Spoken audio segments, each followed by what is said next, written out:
Kemungkaran yang terjadi, kadangkala kita terseret di dalamnya, padahal kita nggak dapat manfaat apa-apa.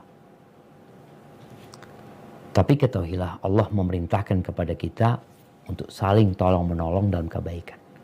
Wa ta'awanu 'alal birri wat taqwa. Ini kalau bicara sistem, kita nggak sendirian.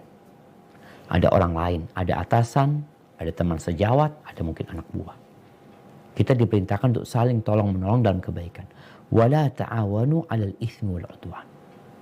Jangan terjadi gotong royong dalam dosa, dalam kemaksiatan kepada Allah Azza wa Jalla. Anda ingat seorang kawan yang Masya Allah, dia jadi staf di Medan kalau nggak salah. Dia orangnya baik, taat. Atasannya ini main. Suka, ya korupsi lah. Tapi anak buahnya ini yang tanda tangan atau yang ya apa. Akhirnya sang anak buah ini masuk. Dia masuk. Walaupun dia tidak pernah menikmati hasil korupsi itu sama sekali. Maka kita harus tahu. Kita sebagai seorang muslim, ingat nggak boleh taat kepada atasan kita kalau di situ ada unsur maksiat. Siapapun yang memerintahkan. Innamat ta'atu fil ma'ruf. Ketaatan itu dalam kebaikan. Sampai komandan perang pun. Ini terjadi, Nabi SAW mengirim pasukan perang. Fulan dipilih jadi komandannya. Dan Nabi berpesan kepada mereka untuk taat dan patuh kepada komandan. Dalam perjalanan itu komandan ini marah. Akhirnya mau memerintahkan anak buahnya untuk membuat api unggun.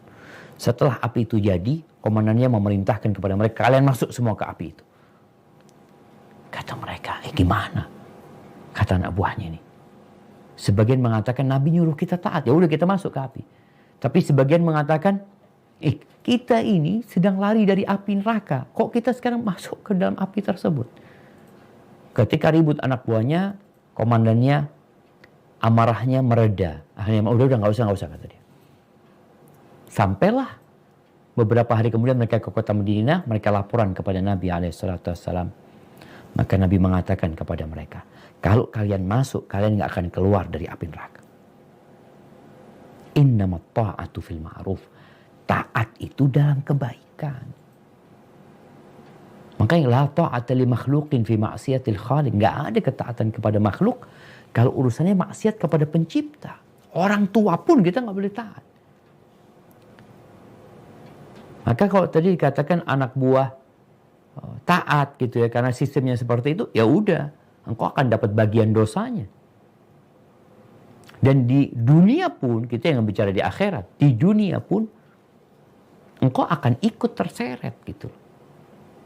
Ketika ketangkap umpamanya, siapa aja yang ikut ini, dibawa tuh semuanya.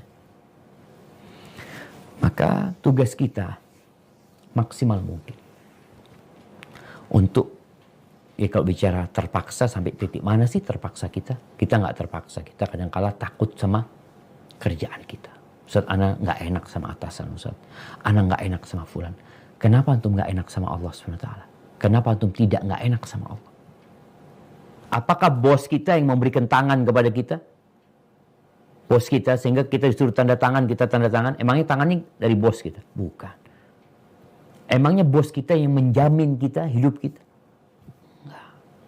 Yang memberikan mata, yang memberikan jantung yang bisa bergerak, itu Allah Azza wa Jalla.